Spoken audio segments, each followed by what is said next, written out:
Bienvenidos, bienvenidas a un programa más de Praxis TV, programa de la Escuela de Filosofía de la Universidad Nacional de Costa Rica. Hoy nos acompaña Rita Torres Segura. Ella es indígena bribri, estudiante de la Escuela de Educación Rural, pronta a defender la tesis, me contaba Federico, ¿verdad, Rita?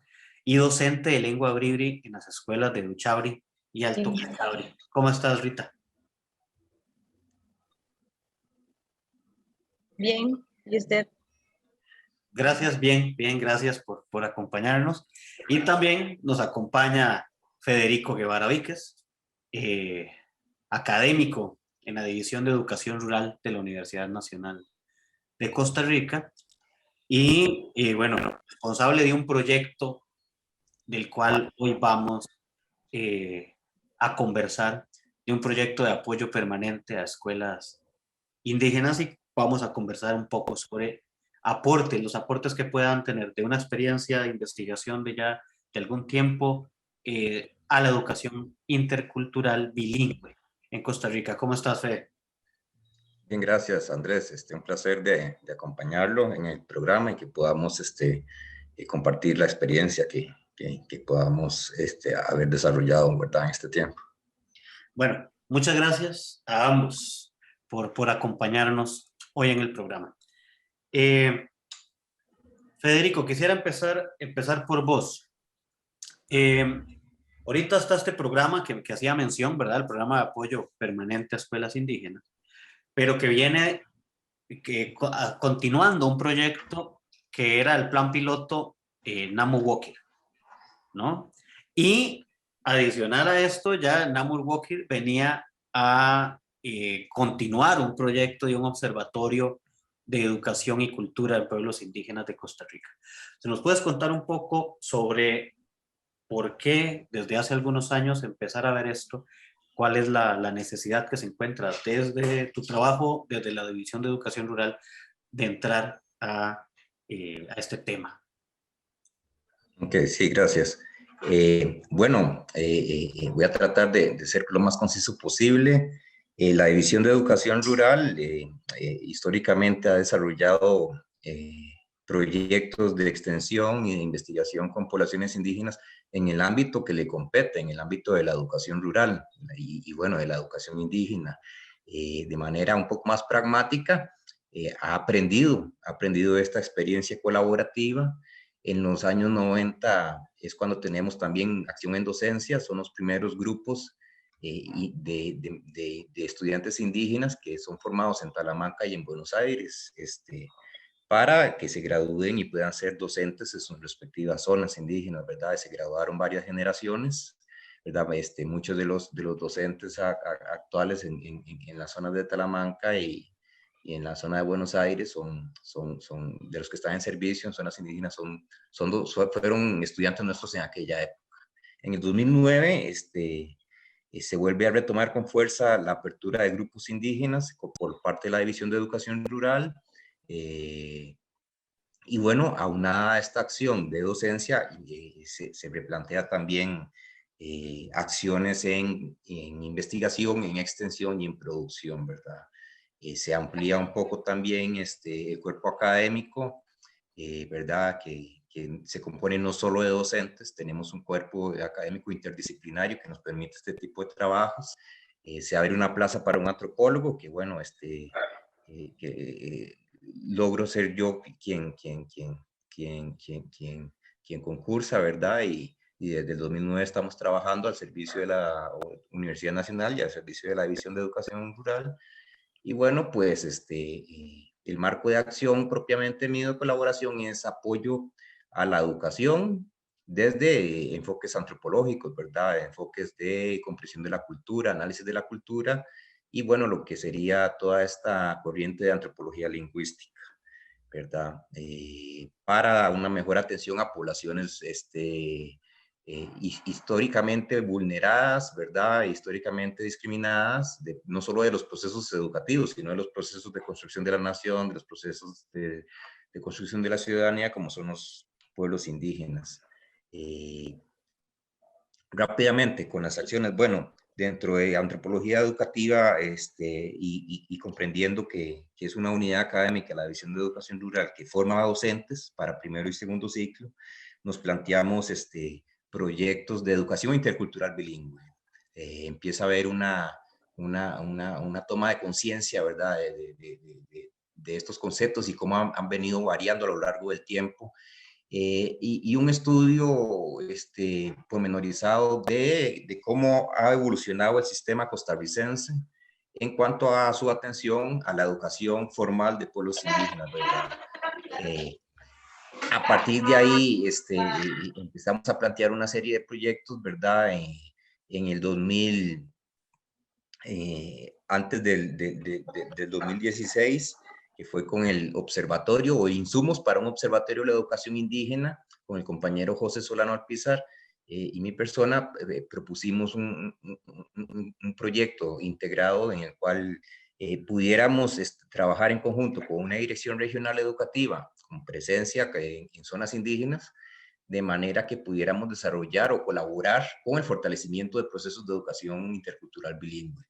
Aquí rápidamente, en el trabajo conjunto, ¿verdad? Con intereses, en este caso fue con la Dirección Regional Educativa de Talamanca, tiene un nombre, Educación Regional Educativa de Surá, es un personaje mítico en la cosmovisión bribri, es la primera división, es la primera dirección regional educativa que es controlada y administrada por los propios indígenas y que es exclusivamente para zonas indígenas, en este caso, bribris y cabécares del Atlántico costarricense.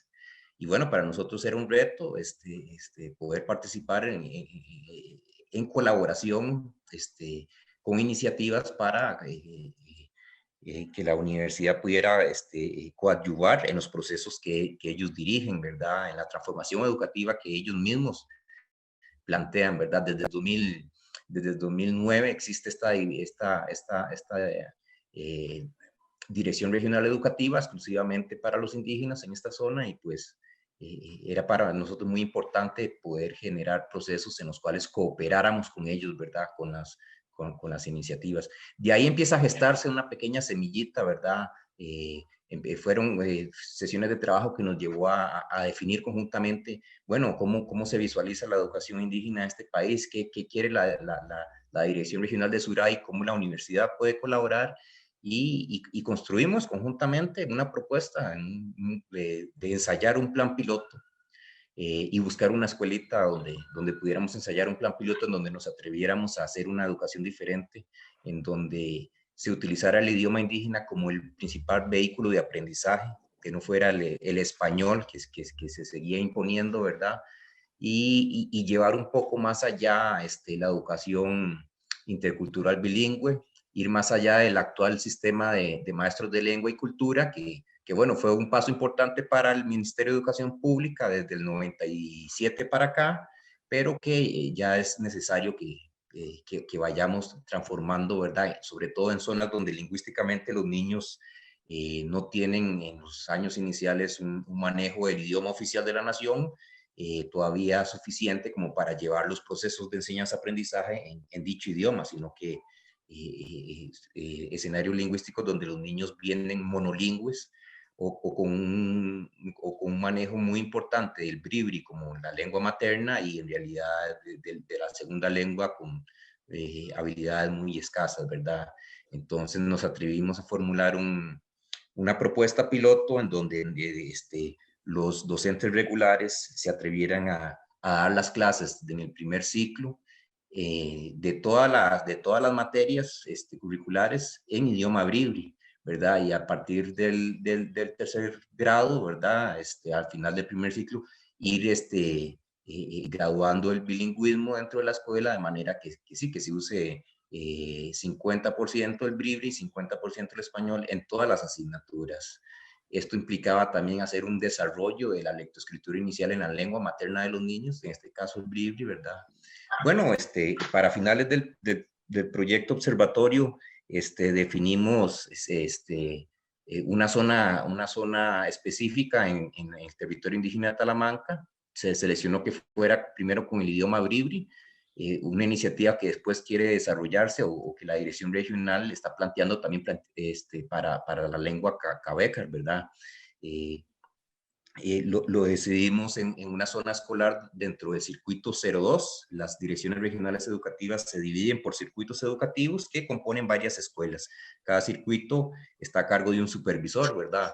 Y bueno, por iniciativa del supervisor, en aquellos años, primero se hace una consulta a la comunidad, ¿verdad? A la cual teníamos pensado trabajar, que fue la comunidad de Namuwoki. Sí, significa cabeza de tigre en español, esta expresión en idioma bribri.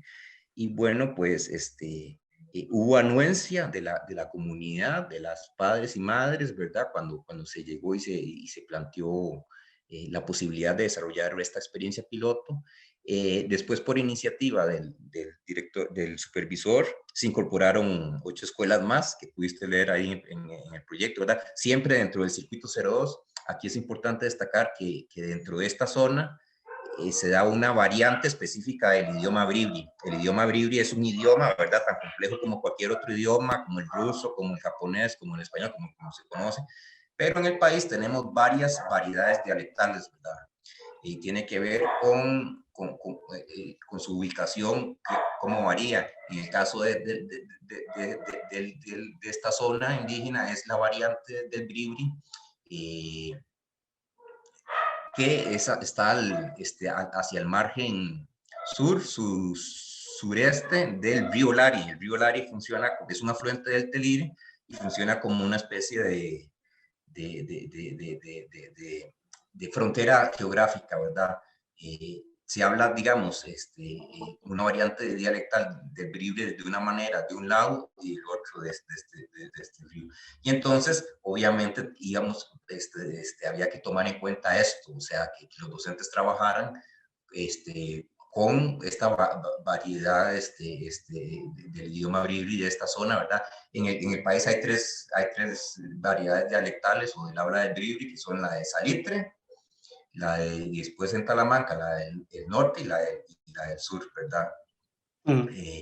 Y bueno, en este caso Rita era una de nuestras, era estudiante de la División de Educación Rural, pero además estaba como docente en servicio en esta zona, y entonces ella junto con otro grupo de docentes empezamos con este proyecto, ¿verdad?, en Namuwoki, de capacitación, de prepararlos en varios temas importantes, que es cómo administrar la escuela multigrado. La mayoría de las escuelas de esta zona son escuelas multigrado, que pueden ser unidocentes o dirección 1 con atención multigrado, unidocentes, que tienes un director que es a la vez el docente y es el que cocina y es el que atiende a todos los grupos en una misma aula. Esto tiene implicaciones en cuanto al desarrollo curricular de las clases, en cuanto a la organización, a la administración del centro educativo, y en el caso de las escuelas dirección 1 multigrado, tienen 2 o 3 docentes, ¿verdad? En algunos casos tienen servicio de preescolar, pero sí, los docentes pueden atender hasta 3 niveles distintos en la misma aula.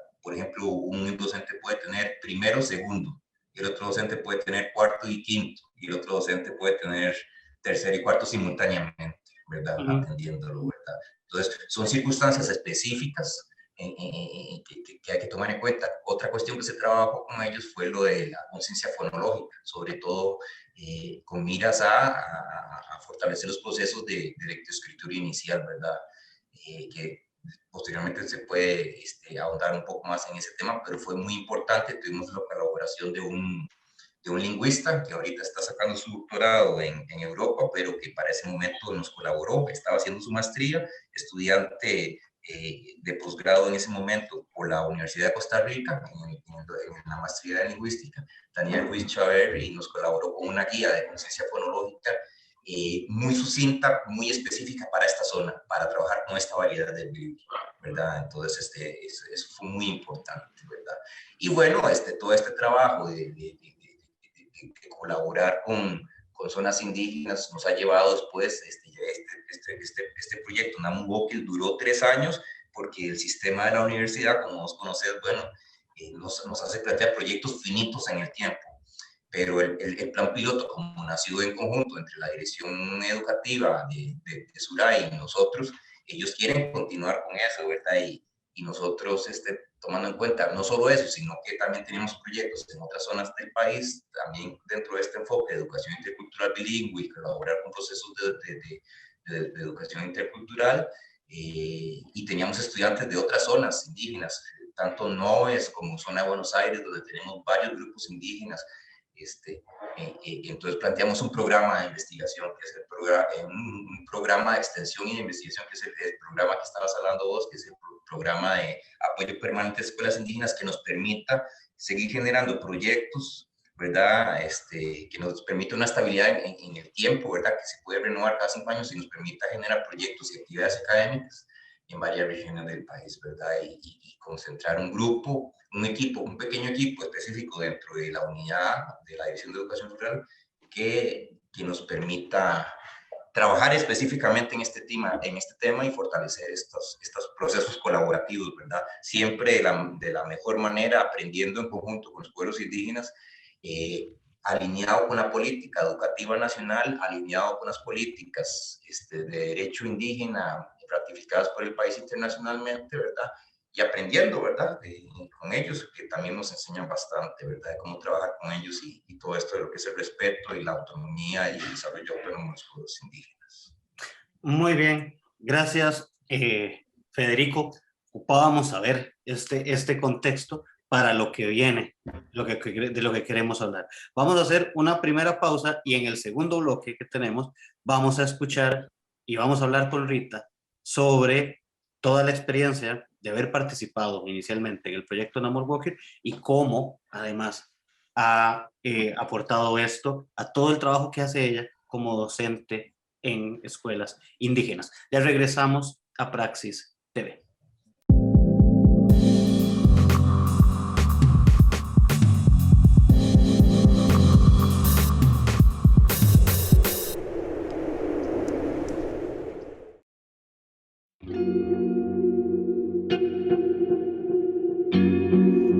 ¿Te has preguntado alguna vez qué es la filosofía? Bueno, la filosofía es la búsqueda del conocimiento de todas las cosas, del mundo, de la naturaleza, del ser humano. Es ir en búsqueda de la verdad. La filosofía se compone de distintas áreas que de manera crítica intentan analizar las relaciones entre los seres humanos, las relaciones con otras criaturas, la forma como conocemos y cómo razonamos sobre el mundo.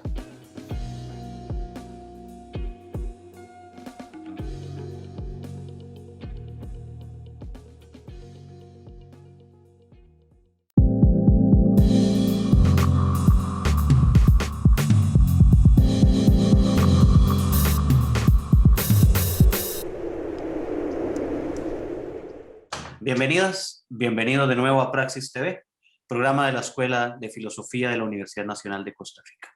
Continuamos conversando con Federico Guevara, académico de la Escuela de la División de Educación Rural de la Universidad Nacional, y con Rita Torres, estudiante de la Escuela de Educación Rural y docente de lengua bribri. Rita, nos contaba Federico en el bloque anterior la experiencia y las razones por las cuales se empieza a crear este proyecto y el trabajo que lleva. Y bueno, vos te sumas a este proyecto a trabajar como docente. Y quisiera preguntarte sobre la experiencia primera, ¿verdad? Cuando te unes al proyecto, ¿verdad? ¿Qué te parece el proyecto? ¿Por qué aceptar unirse al proyecto? Y además, cómo este trabajo, esta experiencia adquirida, este diálogo, te aporta ahora a tu trabajo como docente de lengua y en las escuelas en las que trabajas, ¿verdad? Y sobre todo también en el contexto en el que estamos de la pandemia, donde las relaciones han cambiado un poco, ¿verdad? Incluso hablábamos fuera de cámaras de tener que visitar a los estudiantes en sus casas y la relación con sus padres y demás. Entonces, si nos cuentas, Rita, sobre esto. Primero que nada, uno de los puntos importantes que quisiera comentar es que por la decisión que yo tomo de iniciar este proyecto es el convenio 169, que en el artículo 28 dice que si era posible de enseñar a los niños en su lengua materna, se podía trabajar. Entonces, yo como estudiante, cuando empecé a estudiar, ese artículo me conmovió mucho, porque prácticamente en nuestra zona indígena, estos niños han sido como, se han dejado como en segundo plano, ya que los docentes siempre intentan de enseñar en el lenguaje oficial, que es el español. Prácticamente para estos niños, crea como una forma de confusión para ellos. Entonces, una vez que yo ingreso a la universidad, y siempre he intentado de cómo tratar de ayudar a estos niños, porque yo sé la experiencia que yo viví cuando estuve en la escuela, y yo, ahora que puedo aportar algo a esos niños, entonces ese impacto, me quedó como para analizar, y entonces, al yo ingresar a la universidad y estudiando y viendo que existen leyes, existen artículos que defienden, que vienen a defender nuestro derecho como pueblo indígena. Entonces, en el 2017, nosotros ingresamos en el proyecto del profesor Federico, y entonces en mi escuela donde yo trabajo, las condiciones son diferentes porque los niños son hablantes, pero los docentes de grado son, no hablan fluidamente el idioma. Entonces, tomamos decisiones con el director de poder yo colaborar con ellos en el aula.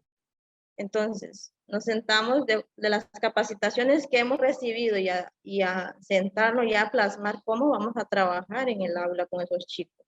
Entonces, yo adquirí esa experiencia. Entonces, trabajando, nos sentamos a ver cuáles eran las metodologías pertinentes para trabajar con esos estudiantes. Y de una vez ya adquiriendo la capacitación y ya ponerlo en práctica, decidimos hacer el primer experiencia, que fue en el 2017 con 9 estudiantes hablantes, y desde ahí para acá hemos tratado de hacer las cosas de la mejor forma, aunque hay algunas veces se nos presentan algunos obstáculos, pero ahí vamos. De ahí de esa población de 9 estudiantes, podemos decir que en el primer periodo, que termina en mayo, esos chicos ya sabían leer y escribir. Entonces fue como una experiencia exitosa, y a la vez nos motivó a continuar con el proceso. Y considero que este aporte desde ese 2017 para acá ha hecho, eh, hemos tenido resultados exitosos. Entonces, y además también la universidad ha hecho un aporte pertinente, porque de allí, esas capacitaciones salen de ahí del profesor junto con su equipo. Entonces, han hecho como tomar esa iniciativa para que se dé unos resultados exitosos. Entonces, es lo que más o menos hemos tratado de hacer, y no sé. Rita, ¿cómo es, para que nos cuentes un poco, porque ahora que mencionas lo de la metodología, cómo es la metodología que llevan a cabo? Porque si ya un profesor, no sé, pensemos en cualquier otra de las materias, tiene algún problema para comunicarse en Bribri con sus estudiantes, ¿cuál es el trabajo, cuál es la metodología que vos tienes que implementar, ¿verdad? Y cuéntanos un poco cómo es que entonces se da ese proceso. Bueno, el proceso que yo he hecho es dejar los materiales hechos. Ahora ya tengo mis materiales auditivos. Cuando yo estoy en la escuela, yo estoy con los chicos y el docente también ahí mediando los dos, pero prácticamente yo soy la que dirijo la mediación, la clase. Entonces, primero que nada, antes de iniciar el curso se conversa con los padres de familia. Eso es muy importante porque ellos tienen que estar informados de lo que está pasando, del proceso que nosotros iniciamos con los estudiantes. Entonces, se conversa primero, se hace un tallercito para explicarle a ellos de cómo es el proceso de la metodología que nosotros aplicamos para que no crea confusión y que estén con otra metodología en la casa. Entonces, se les explica a los papás de cómo es que trabajamos y tanto como el docente de grado y como yo, cuál es la función de los dos en el proceso de enseñanza y aprendizaje. ¿Y cuál ha sido entonces, cómo han reaccionado los padres de los niños si tomamos en cuenta, digamos, lo que vos mencionabas antes, cuando vos fuiste estudiante, que entonces se imponía de alguna manera el español en los procesos de enseñanza? Me imagino que los papás de estos chicos también tuvieron que vivir eso. ¿Y cuál es la reacción que ellos han tenido a la idea esta de que más bien la clase y demás se les vaya dando en Bribri, así como nos mencionaba Federico ahora hace un rato? De hecho, que al principio yo siempre le hablo del convenio 169, de esa imposición que nos hicieron hace años atrás. Y siempre les comparto de lo que yo he aprendido en este proceso sobre nuestro derecho. Y siempre yo le digo a ellos que tenemos que de valorar lo que tenemos. Entonces, los padres siempre están anuentes a escucharme, ellos están de acuerdo con todo lo que yo les digo, siempre comentan de que quieren que se rescate el idioma. Entonces, como parte de ese rescate, ellos también colaboran en el proceso de aprendizaje. Perdón, me gustaría hacerle una pregunta a Rita Andrés, si me permites, para que Rita pueda ser ahondar más en un tema que me parece fundamental.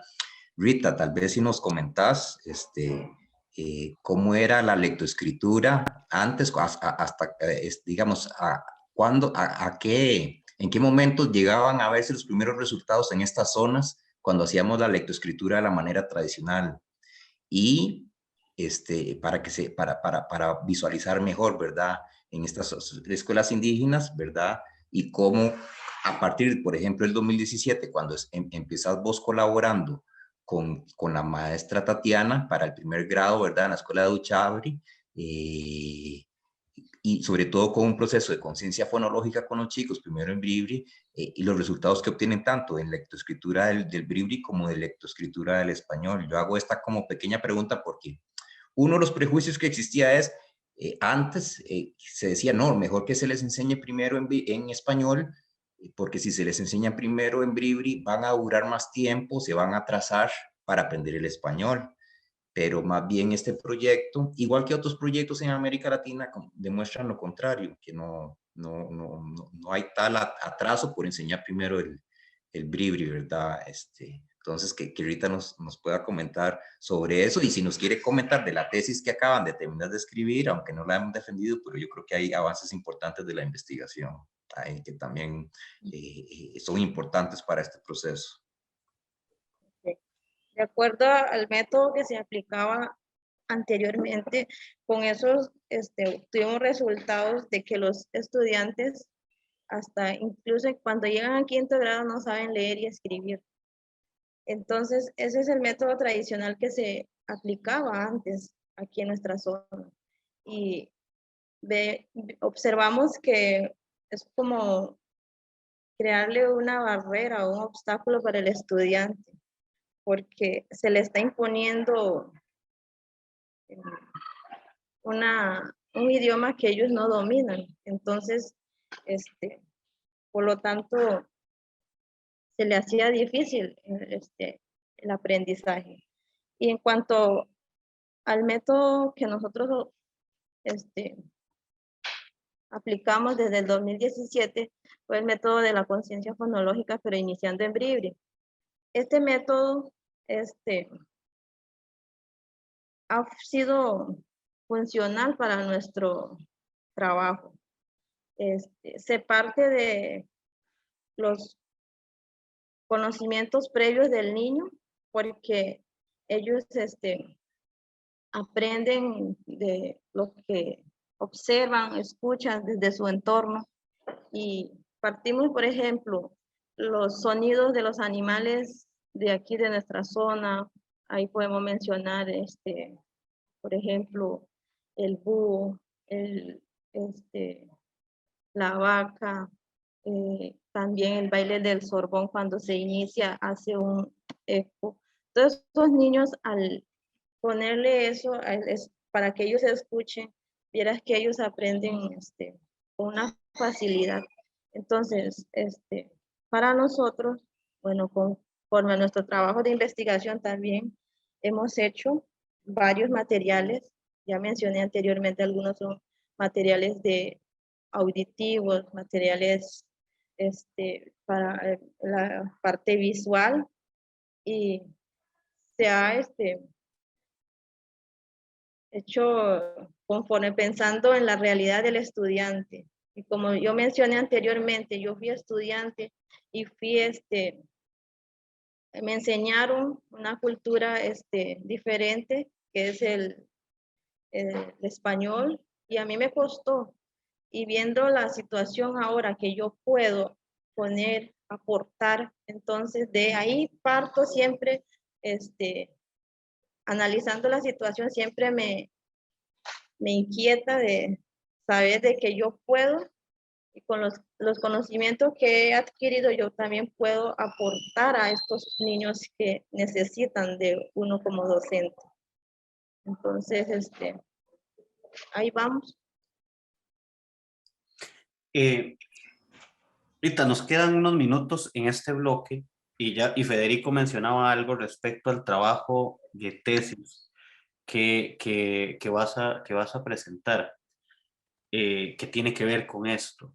Entonces, ¿qué tal si nos cuentas un poco de qué va este trabajo, ¿verdad? Que estás haciendo, ya que está en el marco de esto mismo que estamos conversando, para terminar en este segundo bloque del programa.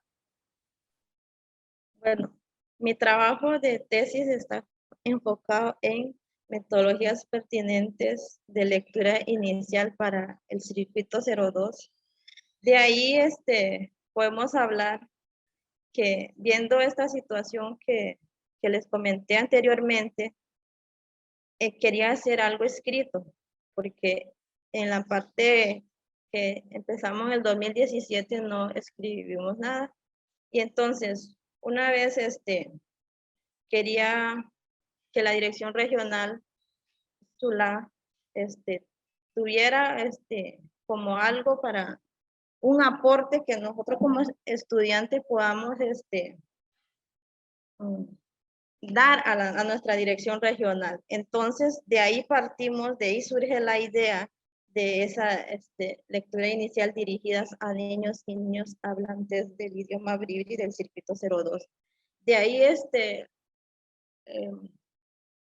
puedo decir que fue como un obstáculo lo de la pandemia, pero a raíz de eso logramos resultados positivos. El año pasado, a principios, se comenzó partiendo esos materiales que se hizo, la parte auditiva de la conciencia fonológica. Se inició desde febrero con los chicos.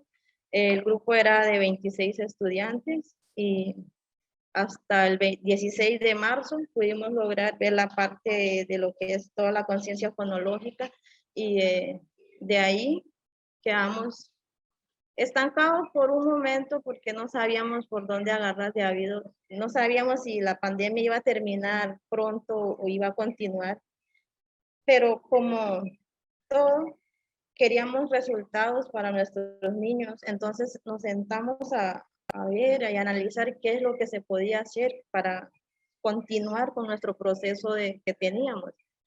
Y entonces, además de eso, como te comenté anteriormente, se hizo talleres con los papás, que fue en febrero, y esos talleres nos ayudó muchísimo a nuestro proceso de investigación que estábamos haciendo. Porque luego cuando empezamos a hacer las guías, se conversaba con los papás sobre el proceso que nosotros le habíamos enseñado a ellos para que ellos pudieran colaborar con nosotros en el proceso académico de sus hijos.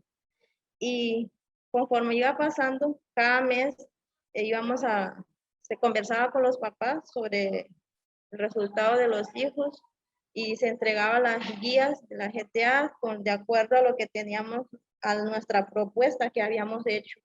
Y así vamos avanzando. Y cuando un chico no lograba terminar las actividades que nosotros escribíamos en nuestras guías de trabajo autónomo, entonces se llamaba, se conversaba, se iba a visitar a esos papás a ver qué es lo que estaba pasando, y los materiales auditivos se le entregaron a ellos por medio de llave maya, y se le explicaba paso a paso. El papá llegaba y me preguntaba que cómo era, y yo paso a paso se lo iba explicando, y así pudimos concretar con lo que teníamos planteado para ese año. Y gracias a eso hoy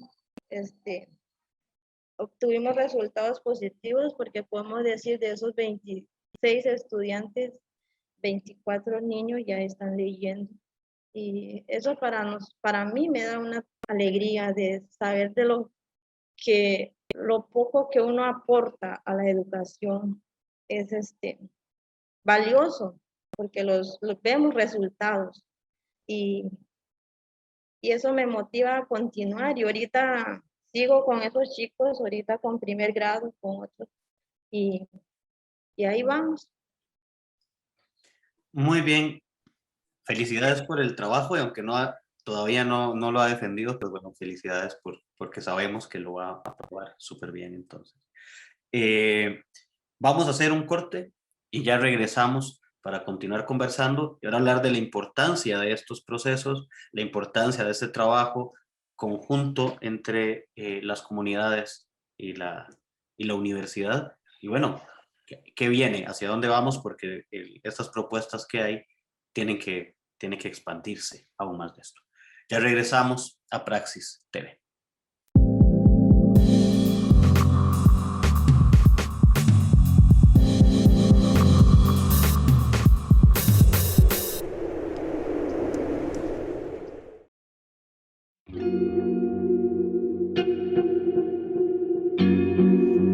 ¿Te has preguntado alguna vez qué es la filosofía? Bueno, la filosofía es la búsqueda del conocimiento de todas las cosas, del mundo, de la naturaleza, del ser humano. Es ir en búsqueda de la verdad. La filosofía se compone de distintas áreas que de manera crítica intentan analizar las relaciones entre los seres humanos, las relaciones con otras criaturas, la forma como conocemos y cómo razonamos sobre el mundo. ¿Por qué filosofía?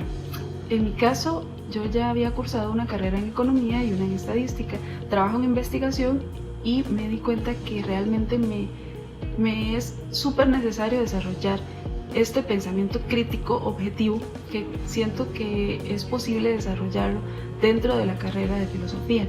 La filosofía me abre una puerta constante en la búsqueda del conocimiento. Me ayuda a criticar, a debatir, dialogar y argumentar. También me ayuda a ser no solo una mera espectadora del mundo, sino un ser activo, para poder descongelar los pensamientos, buscar los vacíos y luego llevar todo a la práctica.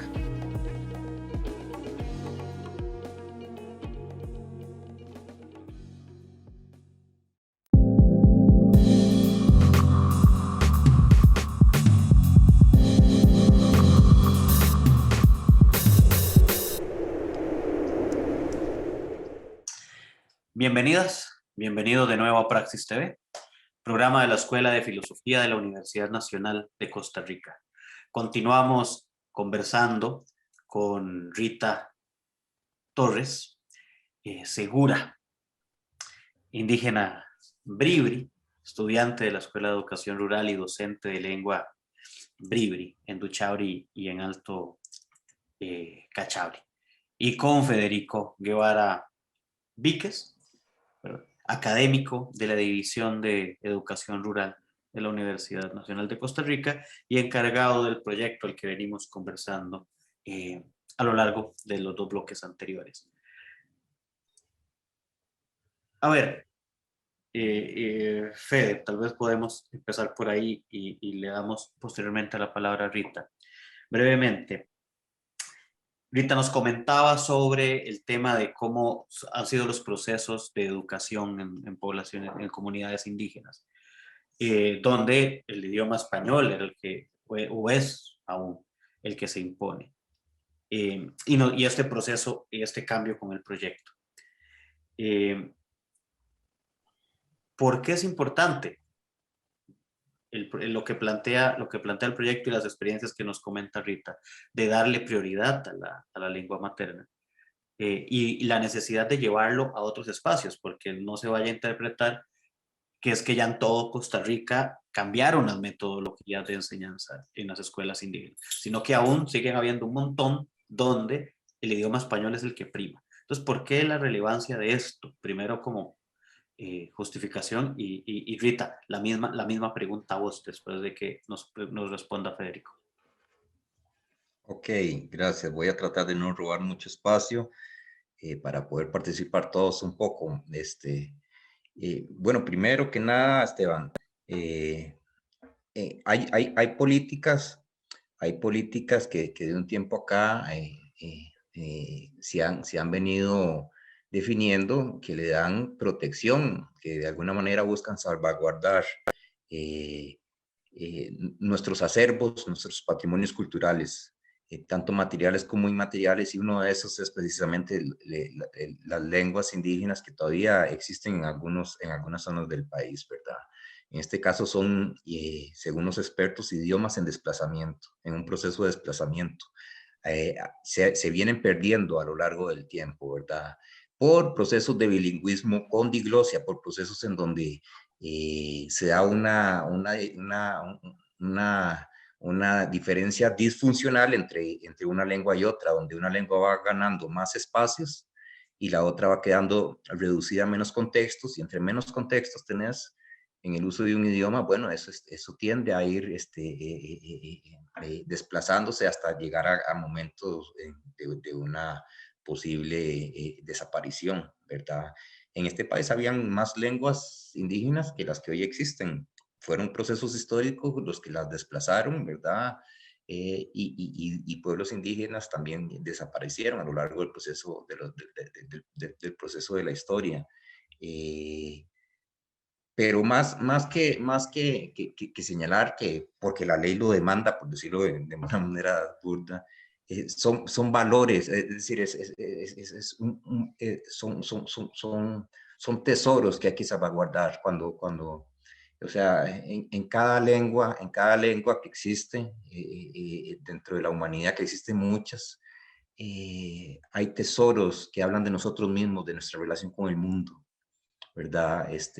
Que dicen quiénes somos, ¿verdad? Que hablan de nosotros como seres humanos, que hablan de nosotros como humanidad, de lo que somos capaces de hacer, y para donde pudiéramos caminar, ¿verdad? La protección de las variedades lingüísticas para mí es muy valioso, y deberíamos como fomentar esta importancia.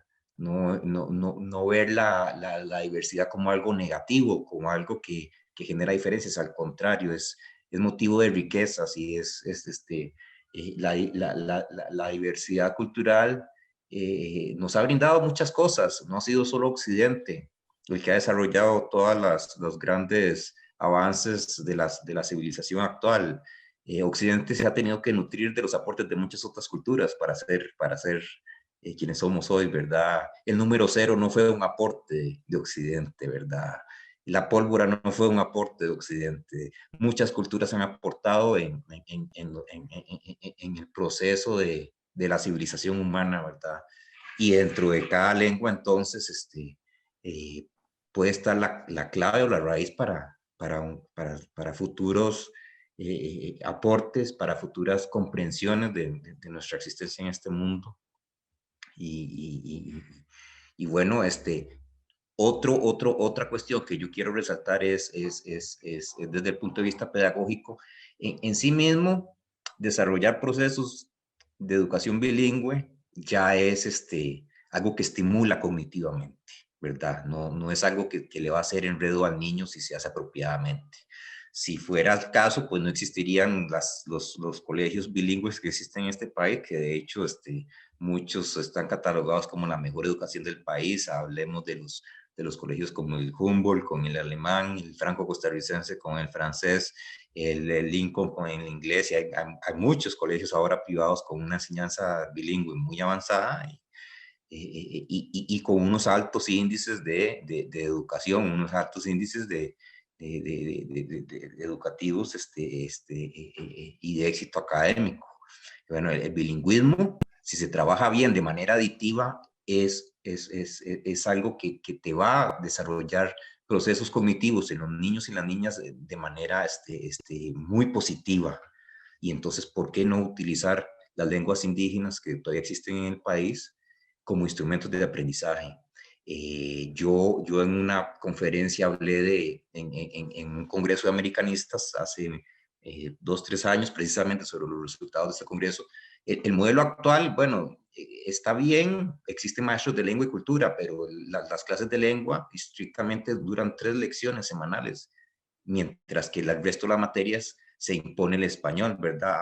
Y además, tradicionalmente, hasta antes de experiencias como estas, el español es como una lengua que se usa para enseñar el conocimiento de las áreas curriculares que exige el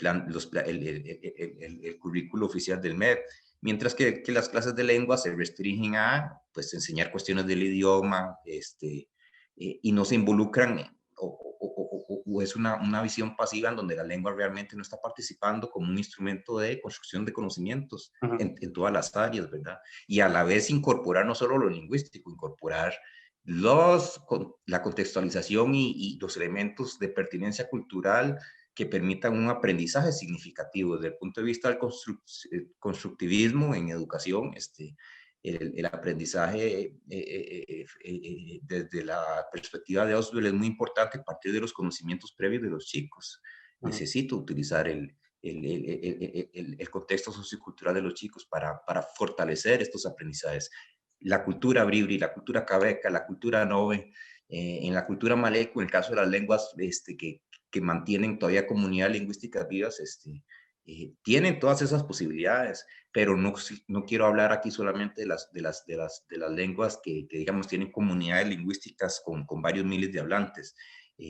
También hay idiomas en este país, tenemos escenarios lingüísticos en donde tal vez ya no hay hablantes fluidos, pero tenemos gramáticas, tenemos diccionarios y tenemos hasta grabaciones y se pueden trabajar en coadyuvar con procesos de revitalización. Podemos trabajar idiomas indígenas como segunda lengua, donde ya el desplazamiento ha sido muy, muy fuerte, pero donde todavía tenemos un uso de la lengua, un uso del léxico, un uso de ciertas expresiones donde la lengua se ha resistido a morir. El caso del idioma boruca y en el caso del idioma terra.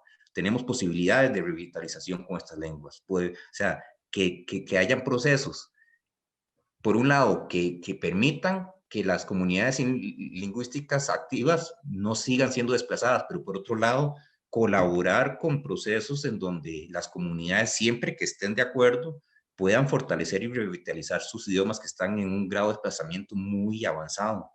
Eso sería genial, ¿verdad? Claro. Por ahí dejo, ya hablé demasiado.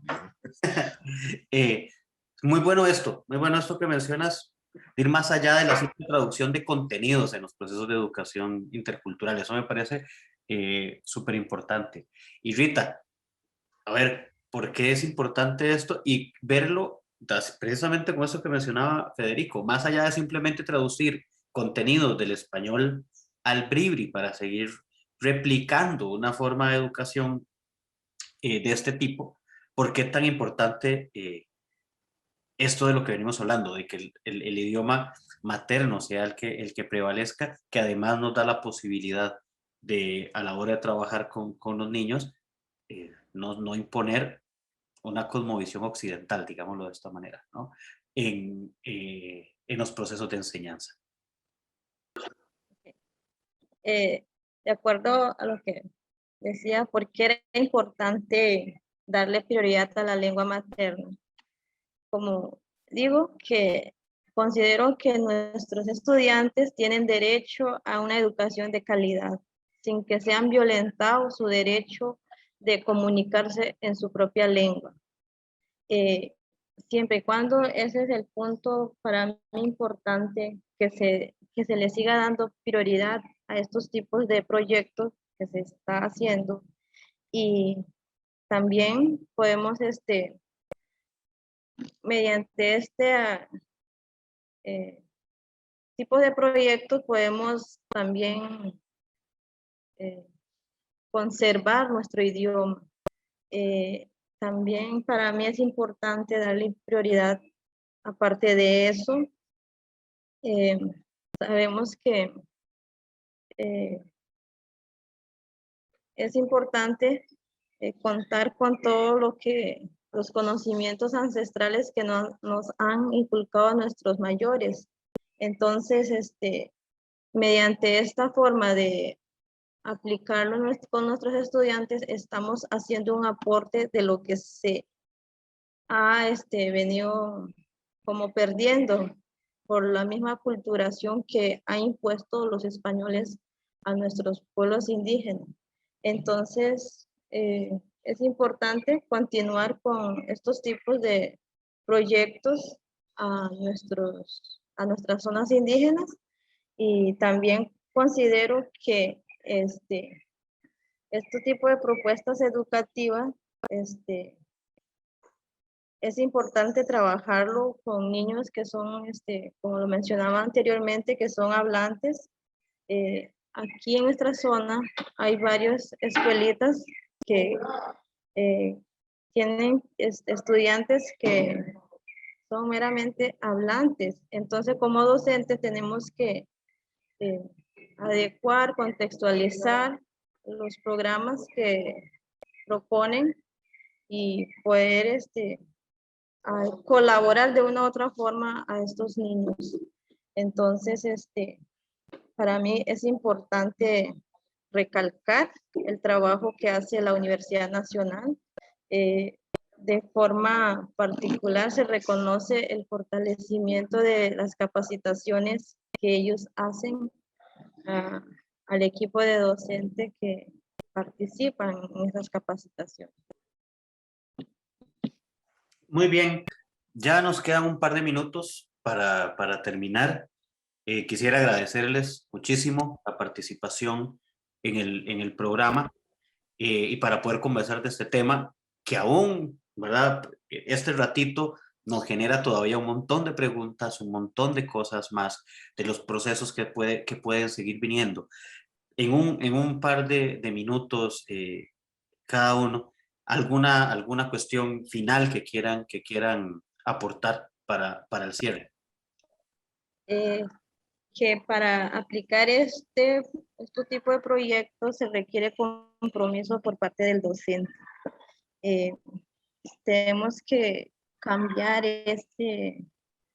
esa forma de enseñanza que nos dieron anteriormente con el método tradicional, buscar, indagar, aplicar metodologías que sean pertinentes, adecuadas a nuestros estudiantes, y como para lograr ese éxito o ese resultado, tenemos que asumir compromiso, poner esa vocación por la que se está trabajando, de estar innovando constantemente, buscando estrategias que sean pertinentes para que el estudiante pueda avanzar en su proceso de aprendizaje. Para mí es uno de los puntos fundamentales como docente se debe tomar en cuenta la vocación, el amor, la pasión por esos estudiantes, por el trabajo. Muy bien, Rita. Muchas gracias. Federico. Excelente eso que dice Rita, de verdad. Yo doy fe. Realmente es admirable el trabajo de docentes, como ejemplifica Rita y varios de sus compañeras y compañeros. Ellos son el futuro de la educación indígena, definitivamente.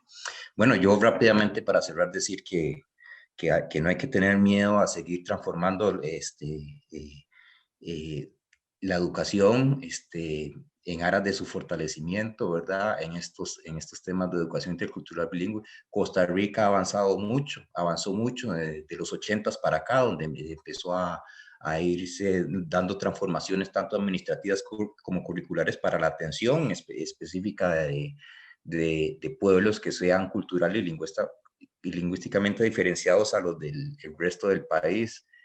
Pero digamos, para mi gusto, podemos dar más. Para mi gusto, el sistema costarricense puede dar más. Tenemos gente para hacerlo. Las universidades pueden colaborar con eso en las diferentes direcciones regionales donde tenemos circuitos escolares con escuelas indígenas en distintas situaciones de escenarios lingüísticos, ¿verdad? Diferenciados, porque vamos a tener una gran diversidad de situaciones lingüísticas dependiendo de la zona y de la historia que ha sufrido y del grado de desplazamiento del idioma indígena respectivo, ¿verdad? El sistema de lengua y cultura, de docentes de lengua y cultura, es un sistema de los 90s, del 97 para acá, que yo ubicaría dentro de la clasificación internacional que se ha hecho al respecto del tipo de educación formal que se ha trabajado con pueblos indígenas en Latinoamérica como un sistema de transición. Es un sistema pues que fue mejor que sus anteriores sistemas porque se planteaba usar el idioma bribri, o el idioma indígena, perdón, mientras el niño iba adquiriendo las habilidades del idioma oficial de la nación respectiva. Pero era el sistema de transición tiene como esa característica, es o sea, usar la lengua indígena de manera subordinada hasta que ya podemos pasar a esta cultura o a estos educandos al idioma oficial y ya ahora sí facilitamos el proceso de la educación tradicional que digamos sigue homogenizando aunque de una manera menos violenta con los sistemas anteriores. Hay que dar un escalón más, hay que involucrar los idiomas indígenas como procesos como instrumentos de aprendizaje. No podemos relegar, no podemos esperar que un idioma esté solo con 3 lecciones semanales mientras tenemos una materia de 5 lecciones, de 10 lecciones semanales como es el español, y las demás materias con todas las lecciones se abordan en español. Ahí hay una diglosia pedagógica, llamo yo, ahí le damos más funciones a un idioma en el proceso de enseñanza que a otro. Tenemos que equilibrar la situación, ¿verdad? Donde el idioma sigue jugando un papel importante en la situación sociolingüística de las poblaciones, ¿verdad? Donde siguen teniendo una funcionalidad muy grande, ¿verdad? Y también coadyuvar para que en las zonas donde los pueblos indígenas quieran recuperar su acervo lingüístico, que la escuela pues deje de ser un factor de desplazamiento lingüístico, porque históricamente ese ha sido. La escuela ha sido una de las instituciones que ha colaborado junto con otros factores como los políticos, como los de disputas territoriales, como los de incluso de tipo religioso, de cambio de religión, que han fomentado pues ir relegando o ir desplazando una lengua en función de otra, de más prestigio, ¿verdad? No, la escuela tiene que dejar de ser un factor de desplazamiento de lenguas indígenas, tiene que o al menos coadyuvar en que se minimice ese impacto, ¿verdad? En darle en el espacio correcto y que se valoren los idiomas indígenas como auténticos idiomas que pueden ser capaces de construir y generar auténticos procesos de aprendizaje, no solo de los conocimientos de la cultura propia, sino también como vehículos de aprendizaje de los conocimientos de la cultura universal, perfectamente, ¿verdad? Muy bien. Ambos casos. Muchas gracias, Federico. Muchas gracias, Rita. por acompañarnos hoy en el programa. Esto fue Praxis TV, un programa de la Escuela de Filosofía de la Universidad Nacional de Costa Rica. Hasta la próxima. Chao.